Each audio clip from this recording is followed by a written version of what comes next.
Hello friends, welcome back to my channel. आज एक बहुत ही इंटरेस्टिंग ब्रेकफास्ट रेसिपी बनाएंगे, स्पेनिश ऑमलेट। स्पेनिश ऑमलेट अपने आप में ही एक कंप्लीट मील है। इसमें प्रोटीन, विटामिन्स, कार्बोहाइड्रेट सब कुछ है और इसे बनाना इतना आसान है कि इस डिश को आप 10 मिनट में बना सकते हैं। स्पेनिश ऑमलेट बनाने के लिए जो इंग्रेडिएंट्स चाहिए वो हमें घर में इजीली मिल जाते हैं। स्पेनिश ऑमलेट के लिए हमें चाहिए अंडे, आलू और अनियंस। लेकिन आज की इस रेसिपी में मैंने आलू, अंडे और प्याज के साथ साथ कुछ श्रेड किया हुआ कैबेज और ग्रेट किया हुआ चीज़ भी लिया है। तो आइए देखते हैं कैसे बनेगा स्पेनिश ऑमलेट। पहले हम एक पैन में करीब 3 टेबलस्पून तेल लेंगे। इस तेल को अच्छे से गरम कर लेंगे और इसको अच्छे से पूरे पैन में फैला लेंगे। इसके बाद हम इसमें डालेंगे चॉप्ड किए हुए पोटैटोज। आलू को बिल्कुल पतला पतला स्लाइस में काटिएगा, टेस्ट बहुत अच्छा आएगा। उसमें मैं ऐड कर रही हूँ आधा teaspoon salt and crushed black pepper. अब इसे मीडियम आंच पर हमें फ्राई करना है। आंच को ज़्यादा तेज़ मत रखिएगा, हाई फ्लेम पे आलू जल सकते हैं। हमें इसे फ्राई करना है, ब्राउन नहीं करना है। अब मैं इसमें डाल रही हूँ चॉप्ड अनियंस। मैंने एक मीडियम साइज़ का अनियन लिया है। जैसे ही अनियंस थोड़े सॉफ्ट हो जाए, इसमें हम डालेंगे श्रेडेड कैबेज, चॉप किया हुआ पत्ता गोभी। यहाँ मैंने आधा कप कैबेज लिया है। कैबेज और अनियंस का प्रोपोर्शन मैंने इक्वल रखा है, आलू उससे डबल है। देखिए ये कितने अच्छे से फ्राई हो गए हैं। अब चलते हैं नेक्स्ट स्टेप पर। अगले स्टेप में हमें लेने हैं अंडे। मैं यहाँ 6 अंडे ले रही हूँ। अंडों को हम एक बड़े से बोल में क्रैक कर लेंगे। इसके बाद इसमें मैं ऐड कर रही हूँ half tea spoon salt. Salt आप अपने टेस्ट के हिसाब से ज़्यादा या कम कर सकते हैं।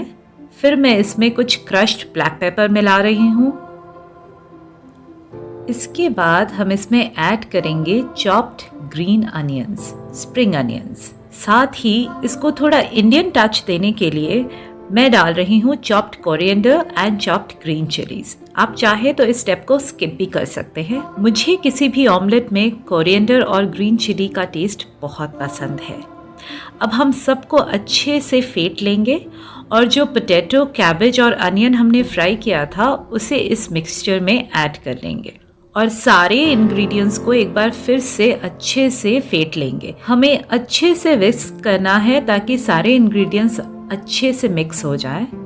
अब फिर से हमें पैन में ऑयल गरम करना है। मैंने फिर से करीब 3 टेबलस्पून ऑयल लिया है। यहाँ ऑयल थोड़ा ज़्यादा लेना पड़ता है बिकॉज़ ऑमलेट के मिक्सचर की क्वांटिटी बहुत ज़्यादा है। फिर हम इसमें डालेंगे हमारा मिक्सचर। मैं यहाँ पर करीब आधा मिक्सचर पहले डाल रही हूँ। मिक्सचर को हम पैन पे इवनली स्प्रेड कर देंगे। फिर हम इसको कवर करके मीडियम आंच पर पकने देंगे। करीब 3 मिनट हो चुके हैं। देखिए हमारा ऑमलेट ऑलमोस्ट तैयार हो गया है। ऑफ कोर्स आधा ऑमलेट। अब हम इसमें ऐड करेंगे एक और इंग्रेडिएंट, चीज़। मुझे चीज़ ऑमलेट में बहुत पसंद है, पर अगर आपको पसंद ना हो तो आप इस स्टेप को स्किप भी कर सकते हैं।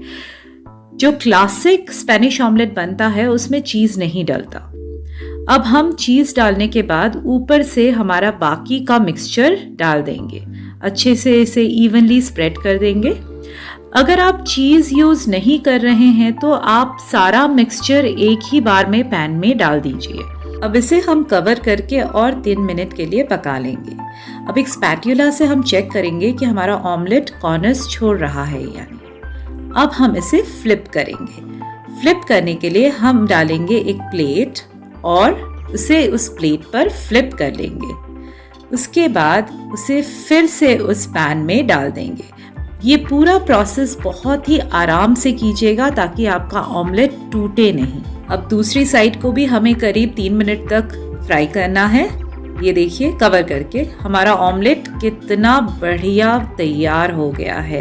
ये दिखने में जितना खूबसूरत और डिलीशियस लग रहा है, मुझे उसकी इतनी ही अच्छी खुशबू आ रही है। मैं आपको गारंटी के साथ बता सकती हूँ ये रेसिपी आप अगर ब्रेकफास्ट में सर्व करेंगे इसे कोई नापसंद नहीं करेगा। इसे एक बार ज़रूर ट्राई कीजिए। हम इसे गार्निश करेंगे ऊपर से थोड़े से चॉप्ड ग्रीन अनियन के साथ। मैं इसका एक स्लाइस काट के आपको दिखा रही हूँ। ये देखिए, ये अंदर से कितना फ्लफी है और ये बिल्कुल अच्छे से कुक हो गया है अंदर से। मैं आपको एक पीस काट के दिखा रही हूँ, ये देखिए।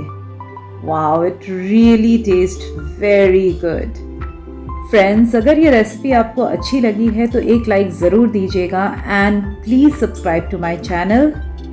Also don't forget to click on the bell icon so that you don't miss on any new updates. I will see you in my next video. Till then, do take care of yourself.